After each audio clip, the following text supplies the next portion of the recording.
The word conservative should be much more of an adjective and much less of a noun.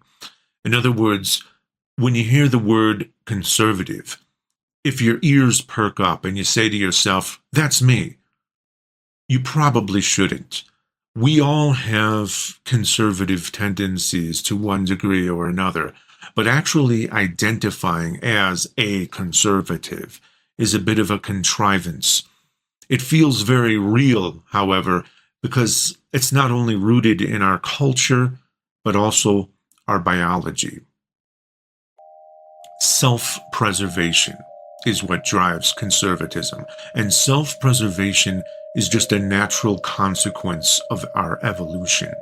Just about every wild animal has, in essence, a very conservative mindset.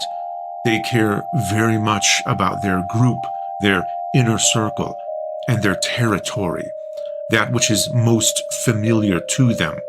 But they're terrified of anything beyond that, almost cripplingly suspicious of anything that is strange to them. They live in constant fear, anxiety, and paranoia. And that's for good reason, because in the wild, it's justified. If you want to survive in the wild, it's best to assume everything is out to get you. Another animal will absolutely take what's yours. They will take your territory and take your food or use you as food. We human beings came from that environment, so we naturally retain aspects of it, even when we shouldn't, even to our own detriment. The human brain evolved from the inside out. Essentially, you're going to find advanced cognition residing in the outer areas of the brain, and the further into the brain you go, the more primitive and animalistic it gets. And deep within the brain, within the limbic system, is where you'll find what drives conservatism. People with much more conservative tendencies have a larger right amygdala by a statistically significant margin. And you'll find the amygdala on the medial sides of your temporal lobes, and we think of them as part of your reptilian brain because it works without contemplation, like the way your heart beats without you having to tell it to. The amygdala, especially on the right side of your brain, is responsible for your most primal negative emotions involving fear, danger detection, and your fight or flight response. Testosterone boosts the amygdala's responses, reducing control from your higher brain functions, like from your prefrontal cortex. So given that testosterone has such an effect, is it any surprise that men tend to be more conservative than women?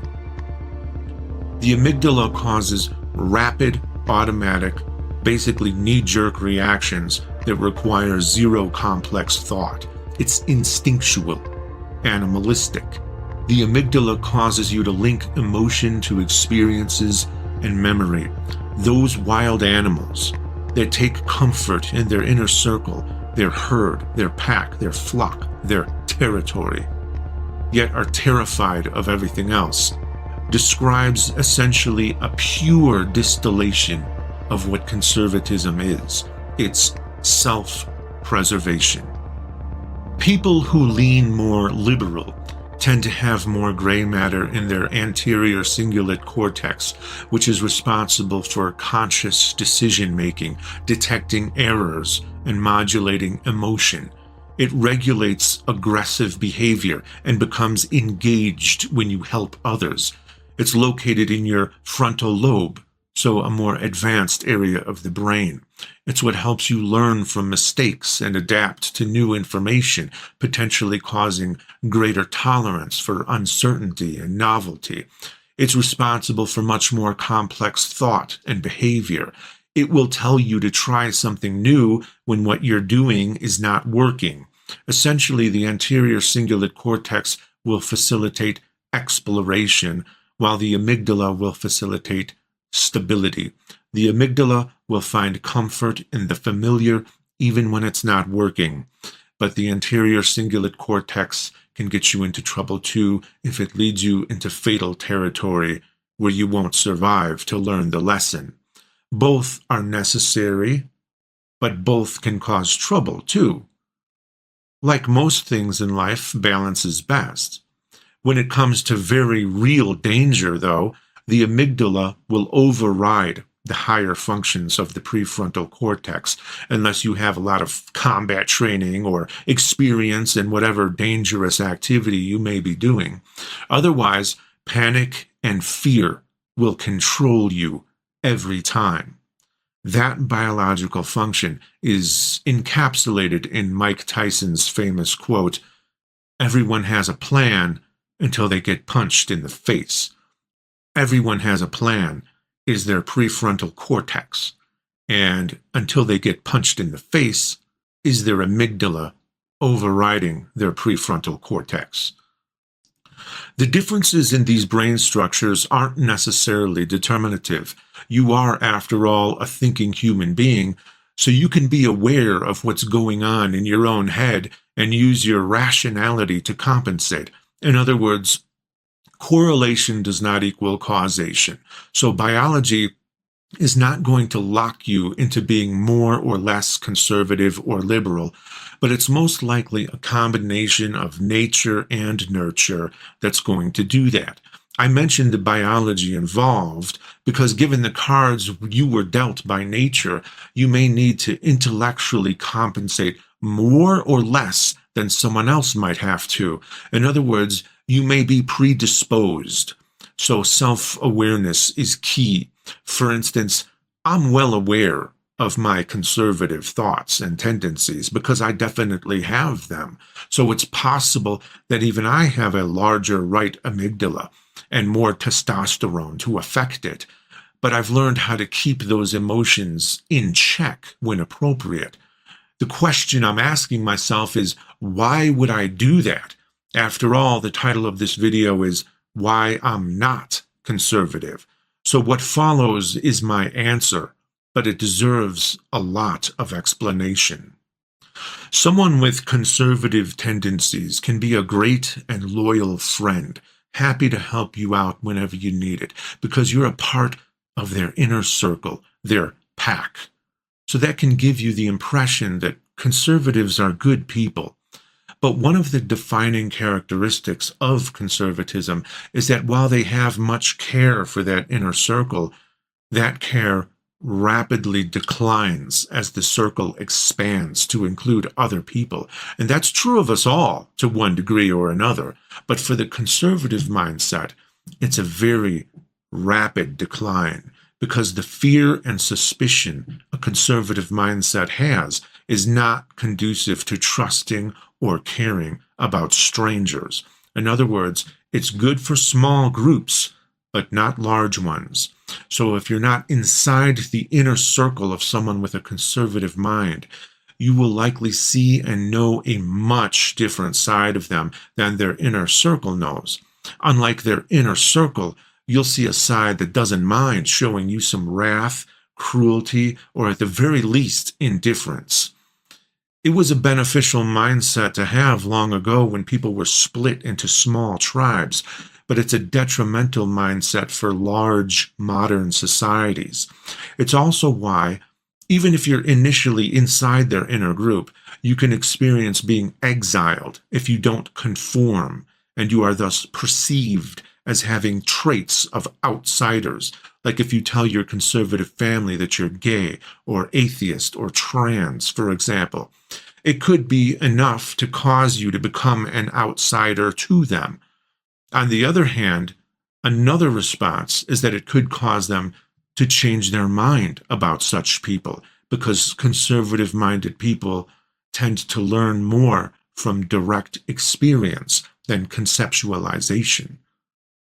First and foremost, though, that lack of care for strangers becomes a problem for the conservative mind when it comes to politics, because for a politician, regardless of whether you lean toward conservatism, you have to convince a lot of strangers that you actually care about them, which is almost certainly a lie if you're a politician at the national level with a conservative mindset. That's why such conservative politicians are most likely to not have your best interests at heart. That stronger in-group preference is also conducive to favoritism, outright nepotism, corruption, and a lack of consistent principles that apply universally. So because they don't have your best interests in mind, it means they have to rely on marketing and propaganda in order to win, which, fortunately for them, appeals much more to our emotions rather than our intellect. So conservatism will have an easier time doing that. They'll always have an advantage when it comes to marketing and propaganda, which favors simple thought over complex thought. That's not a very flattering thing. I get it. What I'm telling you right now is not flattering for people with conservative tendencies. People don't want to hear that they're ruled by their emotions, by their reptilian brain, and that their thinking is rudimentary. But even they will tacitly admit that it is. That's why the left can't meme is a thing. They think that's an insult, but really it's because conservatism lends itself to simple emotional concepts, while a liberal meme is going to concern itself with all sorts of nuances and thus become overly long, because liberalism demands more complex understanding, which is not conducive to memes. Another tacit admission comes when you see conservative men valuing high testosterone, which, if you recall, increases the reactivity of the amygdala and thus makes you more emotion-driven, particularly driven by negative emotions that are meant for survival purposes and not common daily interactions with your fellow human beings. So how do they get over this fact that conservatism is overly emotional and rudimentary? Well, one tactic conservative campaigns employ involves getting you to believe that conservatism is the exact opposite of what it actually is. Not pure emotion, but pure logic. So 7 years ago now, you tweeted a tweet. This is your pinned tweet to this date. Simply said, facts don't care about your feelings. And if any phrase, I think, perfectly epitomizes this woke era that we have somehow stumbled into, it's that. Because the woke brigade put feelings before facts. That's one reason the things I'm saying right now might not seem true to conservative-minded people. They've been conditioned to think it's the left who gets triggered, not them. They're used to curated social media feeds that shove overly emotional leftists into their faces, like a cherry-picked Libs of TikTok video showing a blue-haired college kid yelling at a preacher or a woman screaming at the sky after Trump won the election. But notice how simplistic of a way that is to evaluate the world. Essentially, it becomes a self-reinforcing delusion. You're not even going to pay attention to the counterexamples because your mind is going to be calibrated to specific associations, and you're going to make excuses for anything that contradicts that which comforts you and feels familiar. In other words, you're allowing politicians, influencers, and algorithms to hack your brain. People spend all kinds of money on virus protection for their computer, but there's nothing to protect your brain except yourself. Cherry-picked examples repeated in your social media feed is not a statistically significant sample set, but people treat it as though it is. What is one of the things the amygdala does? It links emotion to experiences and memories. So seeing a woman scream at the sky is going to become an icon of liberalism or leftism for recall, as they rarely distinguish the two. And that will impact a conservative-minded person way more than far more informative statistics that use rigorous methodology to determine the reality of what's actually going on. And since conservatism is a slave to emotion, arguments that rely on emotion will work best on them. So seeing a screaming woman will make much more of a lasting impression than complicated math that can just be hand-waved away because it was compiled by strangers, and you don't trust strangers. Conversely, conservative campaigns sell conservatism as cold, hard logic, facts over feelings. It sells itself as the side that's actually intelligent, realistic, and practical. Street smarts over book smarts foremost, but can apply the book smarts when it needs to. The side that dispassionately examines the evidence and objectively accepts the conclusion regardless of how hard of a truth it turns out to be. Almost robotic. It sells you the idea that if you're young and naive, you'll likely be a liberal. But as you grow older and become wiser, you grow up and naturally switch toward conservatism. There's even a slogan, like any good sales pitch has, that says, if you're not a liberal when you're young, then you have no heart. But if you're not a conservative when you're old, then you have no brain. There are a couple nuggets of truth to that saying, which causes it to be believable even though it's largely untrue. Because while political ideology tends to stay stable in most people throughout their lives, if they do shift, they tend to shift from liberal to conservative rather than conservative to liberal. Furthermore, the primary concern of conservatism is self-preservation. To not value self-preservation can be seen as short-sighted at the very least, right? But there's reasons besides wisdom that cause people to become more conservative as they get older, which I'll get into in a little bit.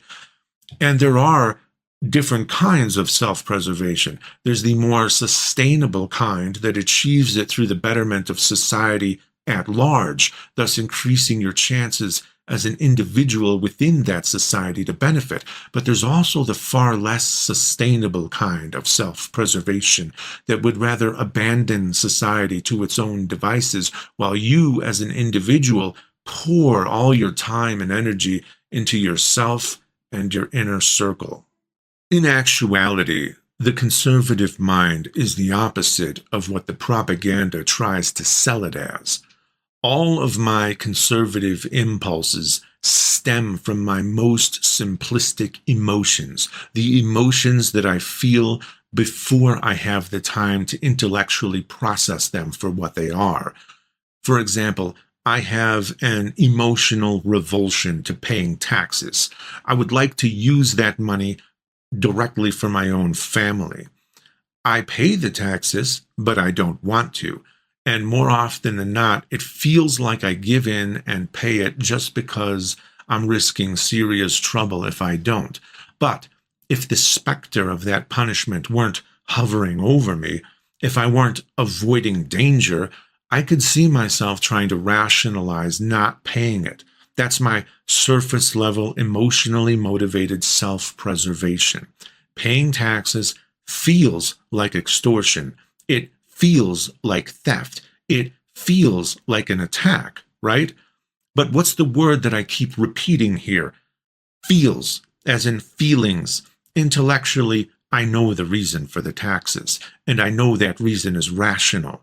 While the emotional side of me feels fear and anxiety when I hand over my money, the intellectual side of me understands the second and third order effects that funding societal projects has on my daily life. That requires more complex processing handled by my outer brain, which is not conducive to primitive propaganda campaigns and why conservatism will always have an advantage in that regard. A conservative mind might say, if I don't have any children, then why the hell should I have to pay taxes for schools? That's unfair. Well, that's clear, concise, and simple. And that's because the conservative mindset is parochial and myopic. It uses short-term thinking. A childless person should understand the benefits of living in an educated society versus living in an uneducated one. You don't live in a vacuum, and other people affect your life, from daily interactions to the maintenance of the infrastructure you rely upon. The correlation between low education and other significant societal ills is undeniable.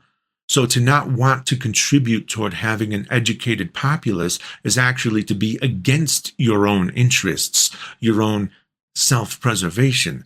So even though paying for the education of others is actually aligned with the conservative interest of self-preservation, it's much harder to conceptualize and envision because it involves second and third order effects. It involves higher level cognition to make complex connections rather than primitively understanding it by witnessing it the way you would watch dominoes fall.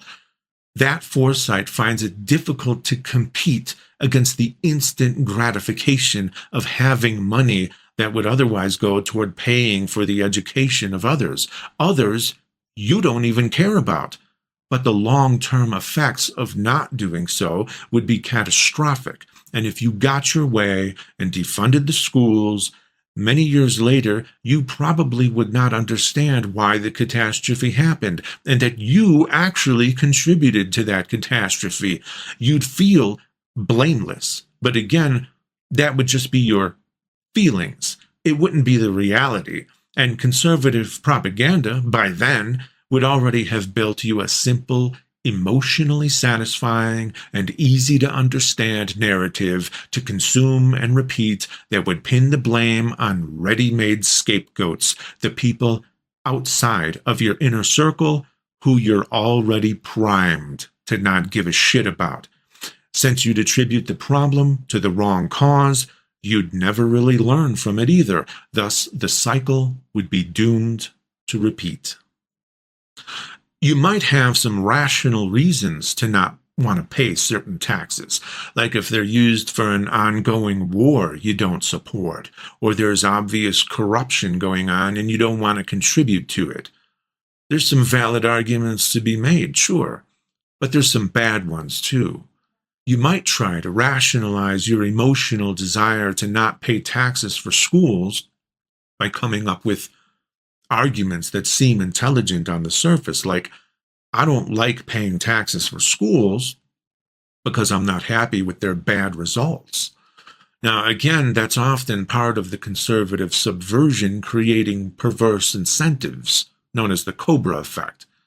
One loophole to get around paying taxes for schools involves destroying the school system itself to justify the end of their funding. That's why the conservative-minded put people in charge who want to eliminate public schooling. Their job is to make the Department of Education as bad and ineffective as possible to justify terminating it because it doesn't work, because they made it not work. Rather than solve the problem, they cause the problem, and then they point at the problem they caused, and then they say, see, this obviously doesn't work. The conservative mindset sees no problem with eliminating broader forms of societal support because the conservative mind tricks itself into thinking you can be self-made. That's how it justifies a sort of rugged individualism, which is actually a fantasy to all but those who truly live off the grid by their own means by only which they themselves produce. And if you're watching this video, then that's not you. If you make a sandwich, for instance, did you actually make the sandwich? Well, yes and no. All you really did was complete the final step in a long chain of work that was done by others.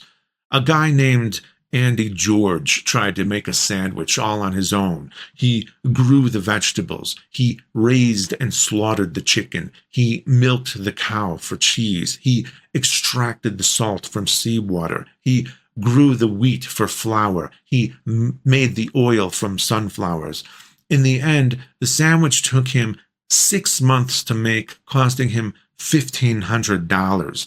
That's the reality of what making your own sandwich would look like. But you get to think you're the one and only one who made that sandwich all by yourself, a self-made, self-sufficient, independent person, because of the illusion the supply chain creates that nobody else was involved, when in fact a huge number of people were involved, all contributing to the comfort and convenience of your life, which you may or may not acknowledge. And that holds true not just for sandwiches, but for countless other aspects of your life, which you may or may not know depend on a long and complex chain of people working in concert, facilitated by our infrastructure, so that you can put in your effort at the end of that chain and feel like you're self-made. Their work behind the scenes gives you that illusion. It's an illusion that especially applies to the wealthy who did not become wealthy in a vacuum. It's an illusion of independence caused by a broad contribution, and that causes people to not appreciate it and thus disregard it until the day comes in which they experience its absence. The myopia of the conservative mindset limits it to learning through experience. And that could be why some people think you become more conservative as you get older. That's not the real reason, though. It is the reason, rather than exile, some conservatives become more accepting of certain people, like LGBT or atheists, when someone in their family, their inner circle, comes out. See, the kind of experience the conservative mind learns from is the same kind that others can learn without the need to experience it, because they're not myopic and they have empathy. In other words, they can see the bigger picture and understand that there will be negative effects without the need to feel those negative effects for themselves first. They can process complexity. Not so for someone driven by conservatism. Conservatism learns by fucking around and finding out. That's why conservatism is usually against certain policies until they personally feel the negative effects of their absence, and why they're usually for certain policies until they personally feel the negative effects of their presence. In other words, they don't give a shit about you until it happens to them, or happens to someone close to them, or to someone with whom they identify. The real reason some people become more conservative as they get older is that as you get older, you typically accumulate more stuff that you fear losing. Older people tend to have more wealth accumulation, so they have the natural emotional attachment to the wealth they did not have when they were younger. They also might gain a family of their own, and so naturally shift toward favoring that which they will perceive as a greater benefit to their inner circle. In other words, the more you have, the more you have to fear losing. That's why Tyler Durden said, "The things you own end up owning you." The things you own end up owning you. That leads to the conservative, emotional, myopic, and parochial version of self-preservation, which ironically could be practical if they succeeded in establishing the sort of individualistic society they think they desire. The problem is that this type of practicality is very unsustainable. Thus, it's temporary, so it doesn't last for the generations to come. That means it's just practical for you, but not others beyond your circle. And that speaks to the short-sightedness of the mindset. It's about self-preservation, not about the preservation of those who live beyond you, nor about the preservation of those who come after you. It revolves around you because it is selfish by its very nature, and that selfishness is emotional and reactive, so it can unknowingly and ironically be self-destructive. That's one of the reasons climate change is largely disregarded by conservatism. The danger doesn't seem immediate and requires complex thought to regard. They see a snowstorm in Chicago and then laugh at the idea of global warming, as if Chicago is representative of the global average temperature rise. The data is undeniable. The only times I've ever seen anyone argue against it is when they were either deliberately being misleading or they genuinely had no idea what they were talking about. But even if accepted as undeniably true, it remains an obstacle to conservative-minded people because too many perceive it as a future problem, as someone else's problem, and the conservative mindset doesn't really give a shit about other people's problems. The fact that people within their circle, their own children and grandchildren, will have much more to deal with in the future is something that doesn't penetrate their cognitive dissonance. The threat is not obvious enough to them. It's not as simple as being in front of their face. And even when it is, like in a flood or storm that otherwise would have been mild, they don't make the connection. It has to be more obvious to them, more direct, and require less complex thinking. Again, the conservative parochialism is coming into play, ignoring the wider world because your concerns are wrapped up in the self. God helped you, and that's what matters most. And they try to answer this discrepancy with red herrings by claiming that the world is in a fallen state or influenced by the devil, or that God would rather have you do the helping, or that nobody is deserving of anything and that dying is not really a bad thing because you go on forever with God if you're saved. But all of those excuses ignore the favoritism I'm talking about, and thus the unfairness, the inconsistency, the injustice of a God who was supposed to be perfectly just. It ignores that God can do anything for anyone at any time, so when I hear a preacher say that God answered his prayer to find his car keys in a world in which thousands of children suffer and die every day, that necessarily becomes a willful decision by God to help some people with mundane problems while ignoring others with far greater problems. That is a conservative thought process that puts the thinker at the center of the universe, to be cared for by a literal God in ways far beyond that same God cares for others. In other words, they turn the mind of God into a conservative mind, a mind shaped by the survival instincts of nature, which is why God makes sense to them and why they don't see God's neglect of other people as a problem. God is part of their inner circle. Others beyond that inner circle might as well be of the devil.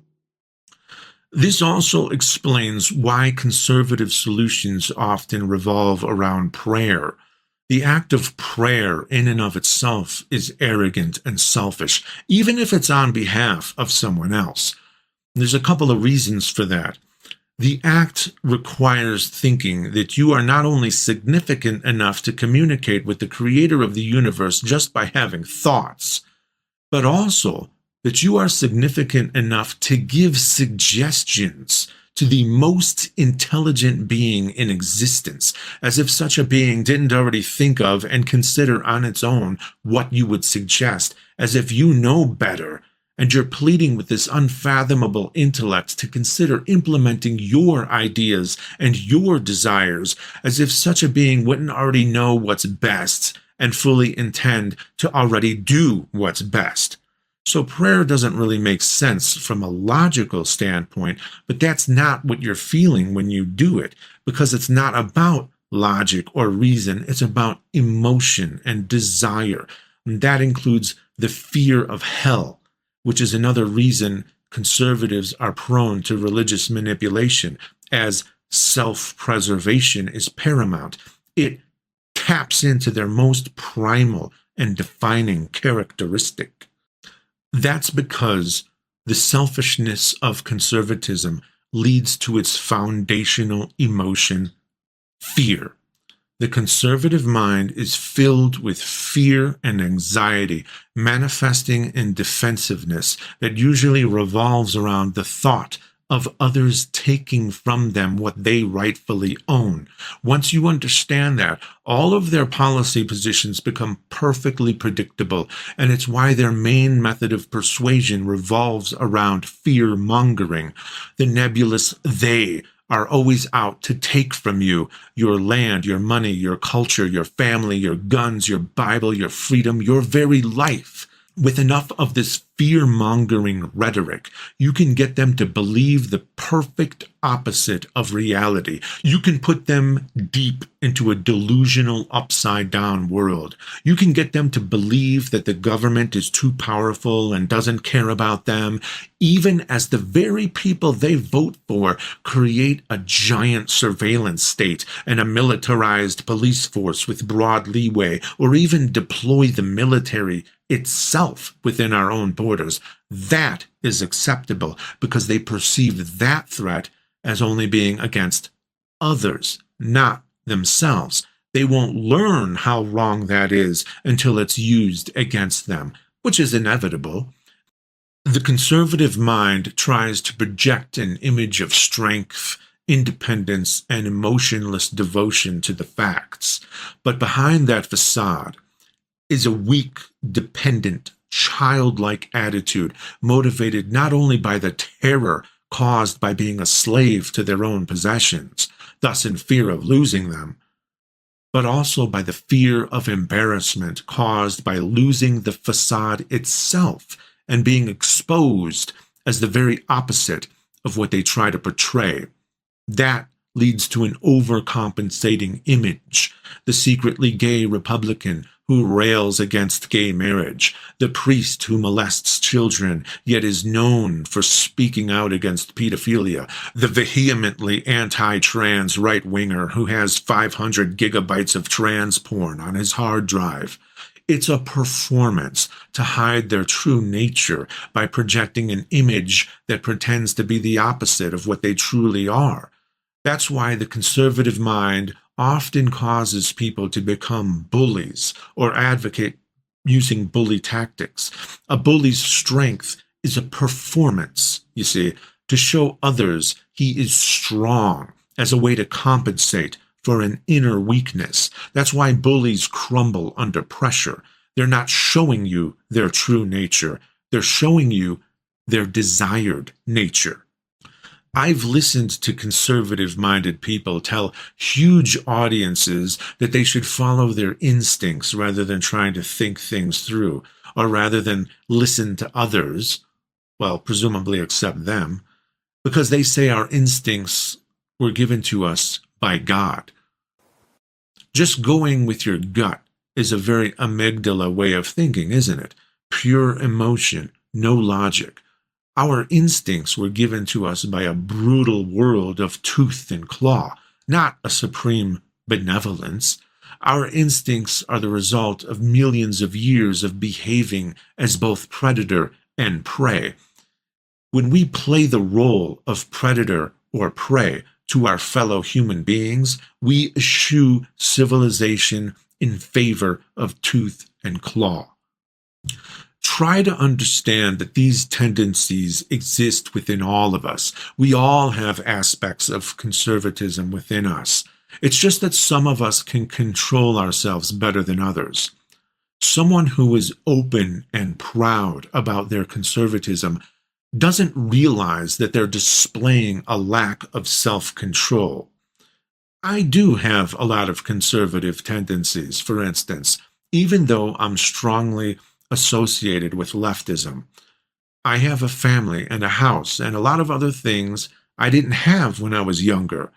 I have a few very close friends, and I care about my inner circle much more than strangers, so I very much desire to protect the people that I love and the stuff that I have. But the reason I don't identify as conservative when I hear that word is that my rationality processes complexity regarding broader concerns.